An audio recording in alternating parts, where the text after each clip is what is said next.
अस्सलाम वालेकुम भाईजान। 15 कबूतर देख लो, यंग जे कबूतर है सारे।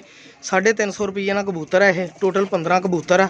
यह देखो 7 पर का गलवा पट्ठा वा, लाल सिरा। यह माशाल्लाह कबूतर है जी वड्डा।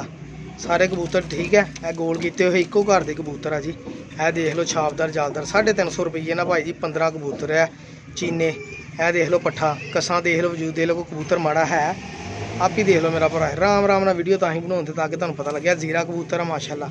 यह पट्ठा वा भी ठीक है जी। यह कबूतर है जी 15 कबूतर। एक लाखा विच कबूतर है जी माशाल्लाह। देखो चिट्टियां अखां का लाखा कबूतरी है या कबूतर इन मिलता।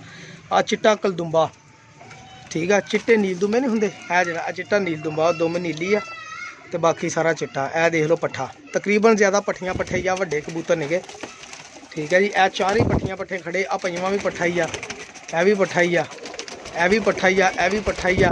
सिर्फ 2 कबूतर वड्डे आ 15 कबूतरों चो जी।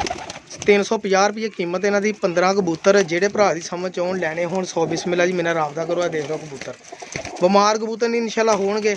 बाकी भरा जी उड़न की असीं गरंटी नहीं दिंदे। उड़न तो इन्हों के विचों शाम शाम तक उड़न लग पैंदे आ। जोड़े लगन तो इन्हों के विचों शाम शाम तक बच्चे उड़ाउण लग पैंदे आ। ना उड़न तो भावें गेड़ी भी ना पाउण। इसलिए आप कहते आप लियाई दे बाहरों लियाते आ। पता नहीं है एक बंदे को छत्त खरीदी सारी ठीक है जी। वो मैं कबूतर दिते तुहानूं देख लो। जेडे भरा समझ आउण 0306 70 85 028 तो मेरा राबता करो जिन्हें लैने होण। 15 कबूतर है। देख लो पट्ठा कल्ला ही, कल्ला ही पट्ठा भाजी 5-6 हज़ार का। वाह हाँ माशाल्लाह। है देख लो, यह भी पट्ठा देख लो। सारे पट्ठियां पट्ठे ही आ, वड्डे कबूतर घट आ। यह सारे पट्ठियां पट्ठे खड़े देख लो। एक वड्डा कबूतर ही है सच है ठीक है। यह भी सारे पट्ठियां पट्ठे जो इधर खड़े ठीक है जी। ये देख लो मेरा भरा कुछ विचों गोल किते आ, कुछ उदा ही आ।